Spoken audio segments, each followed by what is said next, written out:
Hello everyone, कैसे हो आप सभी। स्वागत है आपका यूनिक स्टडी के एक और नए वीडियो में। इस वीडियो में हम आपके लिए लेके आ चुके हैं 80 इंपॉर्टेंट जो है आपके जीके जीएस के क्वेश्चन, जो आपके आरआरबी ग्रुप डी के लिए बहुत ही इंपॉर्टेंट क्वेश्चन होने वाले हैं। ये ऐसे क्वेश्चन है जो आपके एग्जाम में सीधे पूछे जा सकते हैं, तो एक भी क्वेश्चन को मिस किए बिना पूरा सेशन जरूर कंप्लीट करिएगा। इसमें हमारा पहला क्वेश्चन क्या है, भारत का पहला उल्लेखित नाम इंडिया किस शब्द से आया है। इंडिया जो आया है इंडोई से आया है। ऑप्शन नंबर डी इंडोई इसका बिल्कुल सही जवाब हो जाएगा। चलिए बढ़ते हैं अगले प्रश्न की तरफ। ध्यान दीजिएगा, इंपॉर्टेंट प्रश्न है। क्षेत्रफल की दृष्टि से विश्व में भारत का कौन सा स्थान है। क्षेत्रफल की दृष्टि से विश्व में भारत का जो है 7वां स्थान है। ऑप्शन नंबर सी 7वां। चलिए बढ़ते हैं अगले प्रश्न की तरफ। कर्क रेखा और भारतीय मानक समय रेखा भारत के कितने राज्यों से होकर गुजरती है। इसका सही आंसर ऑप्शन नंबर बी यानी 2 राज्य जो दोनों रेखाओं पर स्थित हैं। अगले प्रश्न की तरफ बढ़ते हैं। ध्यान दीजिएगा, भारत का सबसे सुदूर पूर्वी बिंदु कौन सा है। सबसे सुदूर यानी सबसे दूर पूर्वी बिंदु जो है वो है किबीथू। ऑप्शन नंबर बी किबीथू इसका बिल्कुल सही जवाब हो जाएगा। चलिए बढ़ते हैं अगले प्रश्न की तरफ। ध्यान दीजिएगा, भारत का कुल देशांतरीय विस्तार लगभग कितना है। कुल देशांतरीय विस्तार लगभग 30 डिग्री। ऑप्शन नंबर बी 30 डिग्री इसका बिल्कुल सही जवाब होगा।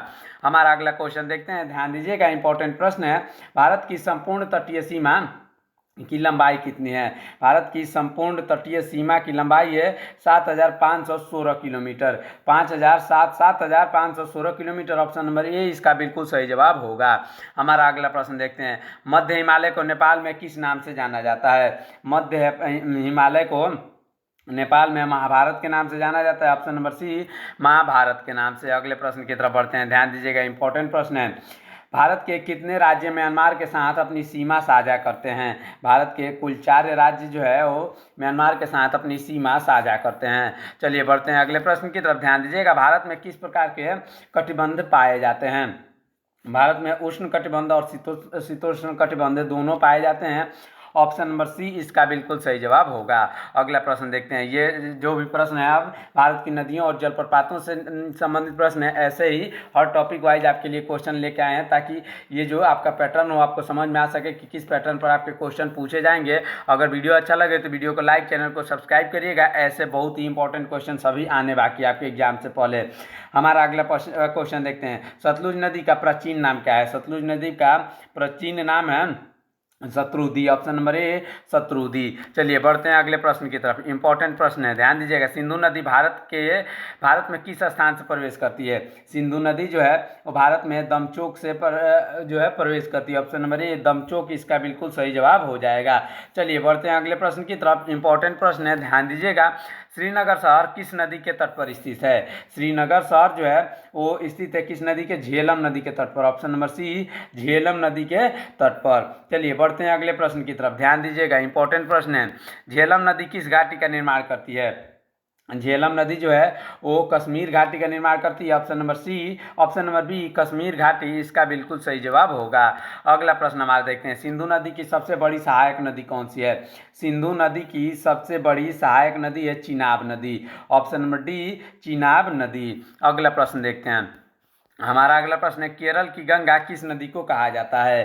केरल की गंगा कहा जाता है किस नदी को। इसका सही आंसर होगा पेरियार नदी को। ऑप्शन नंबर बी पेरियार नदी को केरल की गंगा कहा जाता है। अगला प्रश्न देखते हैं। अलकनंदा और भागीरथी के संगम पर स्थित देवप्रयाग से किस नदी का नाम गंगा हो जाता है।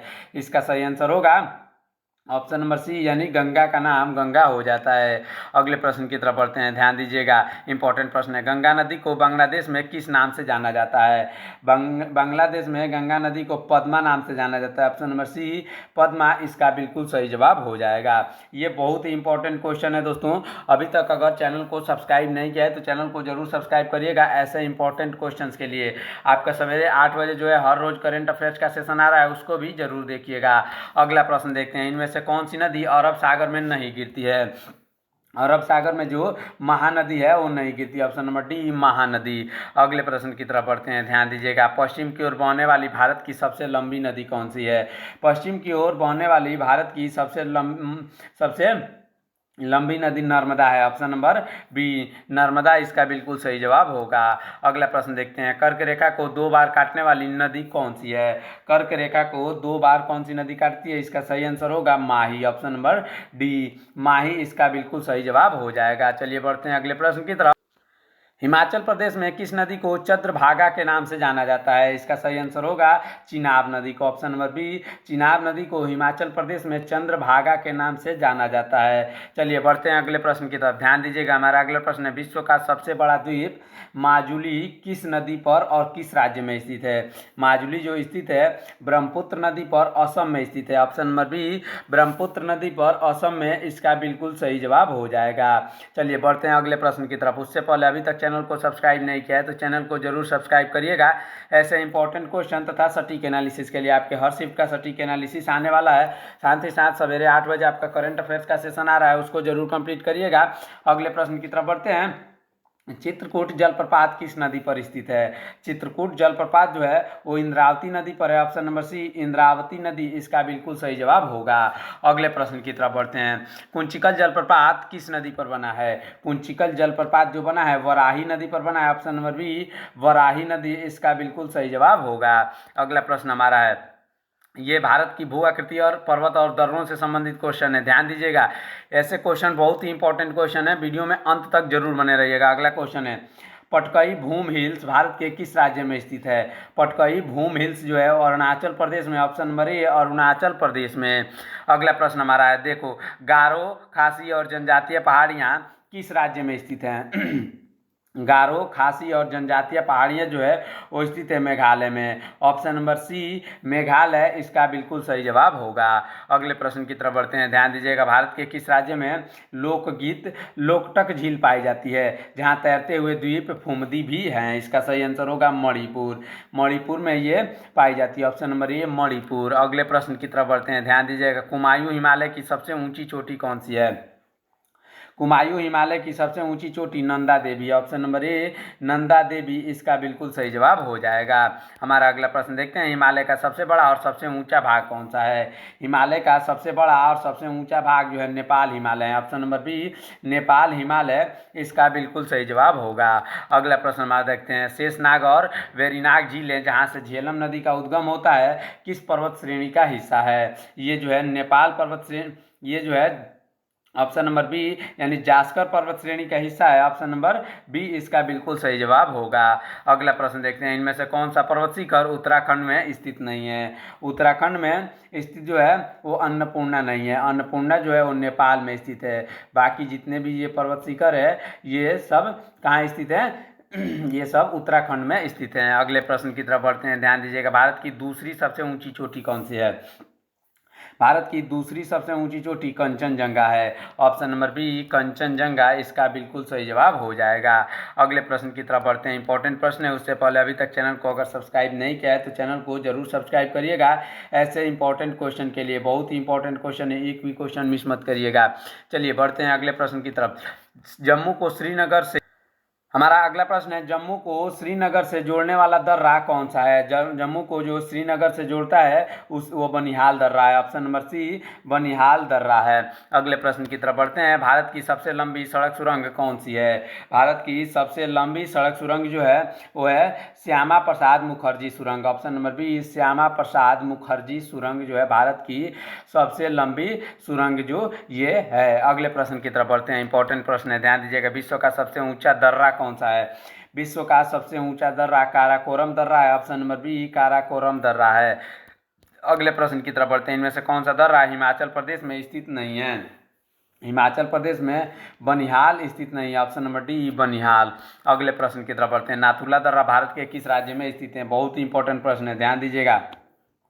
नाथुला दर्रा जो सिक्किम में स्थित है। ऑप्शन नंबर सी, सिक्किम इसका बिल्कुल सही जवाब हो जाएगा। चलिए बढ़ते हैं अगले प्रश्न की तरफ। भारत की जलवायु और मिट्टी से संबंधित क्वेश्चन है, ध्यान दीजिएगा। किस स्थान में सबसे लंबे समय तक मौसम की औसत दशाओं को क्या कहते हैं? किसी स्थान में सबसे लंबे समय तक मौसम की औसत दशाओं को कहते हैं जलवायु। ऑप्शन नंबर बी, जलवायु इसका बिल्कुल सही जवाब हो जाएगा। चलिए बढ़ते हैं अगले प्रश्न की तरफ। मानसून शब्द की उत्पत्ति किस भाषा से हुई है? मानसून शब्द की उत्पत्ति जो हुई है अरबी भाषा से हुई है। ऑप्शन नंबर सी, अरबी इसका बिल्कुल सही जवाब होगा। अगला प्रश्न देखते हैं। भारत के किस प्रकार की जलवायु पाई जाती है? भारत में जो है उष्णकटिबंधीय मानसूनी जलवायु पाई जाती है। ऑप्शन नंबर बी उष्णकटिबंधीय मानसूनी जलवायु। अगला प्रश्न देखते हैं, मावट की वर्षा के लिए फसल के लिए लाभकारी होता है। मावट की वर्षा फसल के लिए किस फसल के लिए लाभकारी होता है? इसका सही आंसर होगा ऑप्शन नंबर सी यानी गेहूं के लिए ये लाभकारी होता है। अगला प्रश्न देखते हैं, भारत में वर्षा ऋतु का सामान्य काल क्या है? वर्षा ऋतु का सामान्य काल है जून से सितंबर। ऑप्शन नंबर बी जून से सितंबर। चलिए बढ़ते हैं अगले प्रश्न की तरफ। इंपॉर्टेंट प्रश्न है, ध्यान दीजिएगा। उससे पहले अभी तक चैनल को सब्सक्राइब नहीं किया है तो चैनल को जरूर सब्सक्राइब करिएगा ऐसे इंपॉर्टेंट क्वेश्चन के लिए। हमारा अगला क्वेश्चन क्या है? अरब सागर शाखा से सबसे पहले वर्षा कहाँ होती है? अरब सागर जो शाखा है उससे सबसे पहले वर्षा होती है पश्चिमी घाट के पश्चिमी तट पर। Option number B. चलिए अगले प्रश्न की तरफ बढ़ते हैं, मानसून का प्रत्यावर्तन काल क्या है? मानसून का जो है प्रत्यावर्तन काल जो है सितंबर अक्टूबर है। ऑप्शन नंबर सी सितंबर अक्टूबर। अगला प्रश्न देखते हैं, भारत में वार्षिक वर्षा का औसत लगभग कितना है? भारत में वार्षिक जो है 118 सेंटीमीटर वार्षिक वर्षा का औसत है। अगला प्रश्न देखते हैं, ईंट बनाने के लिए सबसे अधिक उपयोगी मिट्टी कौन सी है? ईंट बनाने के लिए सबसे अधिक उपयोगी मिट्टी जो है वो लेटेराइट मिट्टी है, लेटेराइट मृदा इसका बिल्कुल सही जवाब होगा। अगला प्रश्न देखते हैं, पीठ मृदा मुख्य रूप से किस राज्य में पाई जाती है? जो पीठ मृदा है, पीठ सोइल है, वो पाई जाती है केरल में। ऑप्शन नंबर बी केरल में। अगले प्रश्न की तरफ बढ़ते हैं, ध्यान दीजिएगा। ग्रेट बैरियर रीफ किस महासागर में स्थित है? ग्रेट बैरियर जो रीफ है वो स्थित है किस में? प्रशांत महासागर में। ऑप्शन नंबर सी प्रशांत महासागर में इसका बिल्कुल सही जवाब हो जाएगा। चलिए बढ़ते हैं अगले प्रश्न की तरफ, काली मृदा किस राज्य में नहीं पाई जाती है? जो है काली मिट्टी जो कहाँ नहीं पाई जाती है इसका सही आंसर हो जाएगा कहाँ?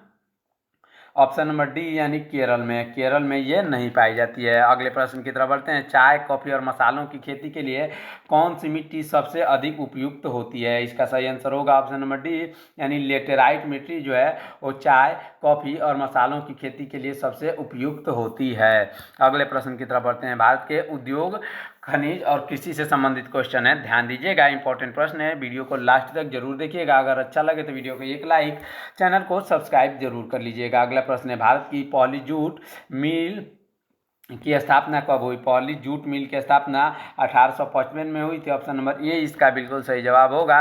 अगला प्रश्न देखते हैं, भारत में नवीन औद्योगिकरण नीति यानी न्यू इंडस्ट्रियल पॉलिसी की घोषणा कब की गई?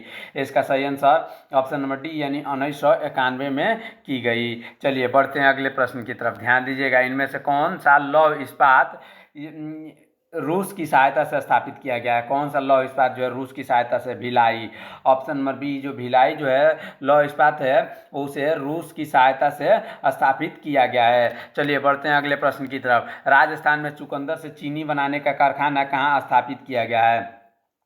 राजस्थान में चुकंदर से जो है चीनी कहाँ बनता है? इसका सही आंसर होगा श्री गंगानगर में। Option number C Shri Ganganagar में। अगला प्रश्न देखते हैं, कागज निर्माण की विधि का सर्वप्रथम प्रयोग किस देश में किया गया था? इसका सही आंसर होगा ऑप्शन नंबर सी यानी चीन में इसका प्रयोग सर्वप्रथम किया गया था। अगला प्रश्न देखते हैं, भारत में सर्वाधिक लौह अयस्क उत्पादन करने वाला राज्य कौन सा है? भारत में सबसे अधिक लौह अयस्क उत्पादन करने वाला राज्य है Odisha. Option number D Odisha इसका बिल्कुल सही जवाब होगा। अगले प्रश्न की तरफ बढ़ते हैं, भारत में सर्वाधिक मैग्नीज उत्पादन करने वाले जिले किन राज्यों में हैं? इसका सही आंसर होगा मध्य प्रदेश और महाराष्ट्र में। मध्य प्रदेश और महाराष्ट्र में जो मैग्नीज उत्पादन करने वाले सबसे अधिक जिले हैं। अगला क्वेश्चन देखते हैं, अभ्रक के उत्पादन में भारत का विश्व में कौन सा स्थान है? अभ्रक के उत्पादन में भारत का विश्व में पहला स्थान है। ऑप्शन नंबर ए पहला स्थान है। अगला प्रश्न देखते हैं, टंगस्टन धातु भारत के किस राज्य में सबसे अधिक पाई जाती है? टंगस्टन जो धातु है वो पाई जाती है राजस्थान में सबसे अधिक। टंगस्टन धातु भारत के राजस्थान में सबसे अधिक पाई जाती है। इसका उपयोग होता है बल्ब के फिलामेंट बनाने में। अगला प्रश्न देखते हैं, भारत में सर्वप्रथम खनिज तेल का उत्पादन कहाँ किया गया था? सर्वप्रथम खनिज तेल का उत्पादन किया गया था माकुमु असम यानी डिगबोई में सबसे पहले तेल का कुआं खोदा गया था, लेकिन खनिज तेल का उत्पादन सबसे पहले माकुम असम में किया गया था। ऑप्शन नंबर बी इसका बिल्कुल सही जवाब हो जाएगा डिगबोई में। अगला प्रश्न देखते हैं, भारत में सर्वाधिक खनिज तेल का उत्पादन कहाँ किया जाता है? सर्वाधिक खनिज तेल का उत्पादन किया जाता है बॉम्बे हाई में। Option number B Bombay High में। अगला प्रश्न देखते हैं, भारत का प्रथम परमाणु ऊर्जा केंद्र कौन सा है? भारत का प्रथम परमाणु ऊर्जा केंद्र जो है वो है Tarapur. Option number A Tarapur इसका बिल्कुल सही जवाब हो जाएगा। चलिए बढ़ते हैं अगले प्रश्न की तरफ, ध्यान दीजिएगा, इंपॉर्टेंट प्रश्न है हमारा। अगला प्रश्न है, बाबा बुदन की पहाड़ियाँ और कुद्रेमुख क्षेत्र किस खनिज के लिए प्रसिद्ध है? ये खनिज के लिए प्रसिद्ध है लौह अयस्क के लिए। ऑप्शन नंबर सी लौह अयस्क इसका बिल्कुल सही जवाब हो जाएगा। चलिए बढ़ते हैं अगले प्रश्न की तरफ, ध्यान दीजिएगा। उससे पहले अभी तक चैनल को सब्सक्राइब नहीं किया है तो चैनल को जरूर सब्सक्राइब करिएगा ऐसे इंपॉर्टेंट क्वेश्चन के लिए। हमारा अगला क्वेश्चन है, भारत में सीसा का उत्पादन एकाधिकार किस राज्य को मिला हुआ है? सीसा का उत्पादन एकाधिकार जो मिला हुआ है वो राजस्थान को मिला है। ऑप्शन नंबर ए राजस्थान इसका बिल्कुल सही जवाब हो जाएगा। अगले प्रश्न की तरफ बढ़ते हैं, राजस्थान की स्थानांतरित कृषि को क्या कहते हैं? राजस्थान में जो स्थानांतरित कृषि होती है शिफ्टिंग कल्टीवेशन को, इसको कहा जाता है क्या? Walras. Option number B Walras. अगले प्रश्न की तरफ बढ़ते हैं, भारत में जलवायु के आधार पर कितनी मुख्य फसलें होती है? भारत में जलवायु के आधार पर जो है 3 मुख्य फसलें होती है, पहली खरीफ, रबी और जायद। ऑप्शन नंबर बी इसका बिल्कुल सही जवाब हो जाएगा। अगला प्रश्न हमारा है, भारत में चीनी का कटोरा किस राज्य को कहा जाता है?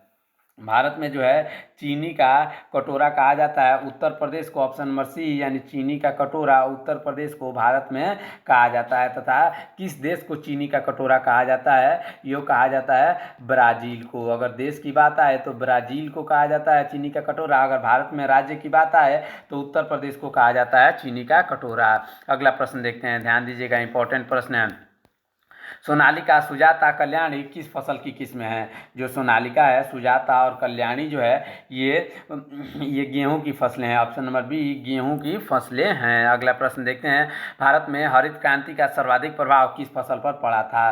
भारत में हरित क्रांति का सर्वाधिक प्रभाव पड़ा था गेहूं पर। Option number B, option number C गेहूं इसका बिल्कुल सही जवाब होगा। अगला प्रश्न देखते हैं, इनमें से कौन सी खरीफ की फसल नहीं है? इसका सही आंसर होगा ऑप्शन नंबर डी यानी गेहूं जो है एक खरीफ की फसल नहीं है। खरीफ की फसल किन किन जो है माहों में होती हैं, आप हमें कमेंट में बताएंगे कि किस महीने से किस महीने की खरीफ की फसल कहते हैं। अगला प्रश्न देखते हैं, कयाल क्या है? इंपॉर्टेंट प्रश्न है, ध्यान दीजिएगा। कयाल जो है केरल में पाई जाने वाली लैगून झीलें हैं। ऑप्शन नंबर बी केरल में पाई जाने वाले लैगून झीलों को क्या कहते हैं? कयाल कहते हैं। अगले प्रश्न की तरफ बढ़ते हैं, हमारा अगला प्रश्न है, भाखड़ा नांगल परियोजना किन राज्यों की एक संयुक्त परियोजना है? भाखड़ा नांगल परियोजना जो है हरियाणा, पंजाब और राजस्थान, हरियाणा, पंजाब और राजस्थान की जो है क्या है? संयुक्त परियोजना है। ऑप्शन नंबर ए इसका बिल्कुल सही जवाब हो जाएगा। अगले प्रश्न की तरफ बढ़ते हैं, स्वर्णिम चतुर्भुज का पूर्वी पश्चिमी गलियारा किन 2 शहरों को जोड़ता है? ये जोड़ता है सिलचर और पोरबंदर को। सिलचर यानी असम और गुजरात को। ऑप्शन नंबर सी इसका बिल्कुल सही जवाब हो जाएगा। अगला प्रश्न देखते हैं, ध्यान दीजिएगा, सीमा सड़क संगठन की स्थापना कब हुई? सीमा सड़क संगठन की स्थापना जो हुई थी वो हुई थी कब? 1960 में। ऑप्शन नंबर बी 1960 में। अगले प्रश्न की तरफ बढ़ते हैं, हमारा अगला प्रश्न क्या कहता है कि दिल्ली, मुंबई और चेन्नई किस राष्ट्रीय राजमार्ग से जुड़े हुए हैं? दिल्ली, मुंबई और चेन्नई जो है वो NH-48 यानी NH-48 से जुड़े हुए हैं। नेशनल हाईवे 48 से ये जुड़े हुए हैं। इस प्रकार हमारा ये 75 क्वेश्चन यहीं पे कंप्लीट होता है। और भी आने वाले और भी वीडियोज़ में और भी इंपॉर्टेंट क्वेश्चंस आने वाले हैं। साथ ही साथ सवेरे 8 बजे जो आपका करंट अफेयर्स का सेशन हो रहा है उसको भी जरूर देखिएगा। अगर वीडियो अच्छा लगे तो वीडियो को लाइक, चैनल को सब्सक्राइब करिएगा। मिलते हैं नेक्स्ट वीडियो में, तब तक के लिए रखिए अपना ख्याल। धन्यवाद। जय हिंद।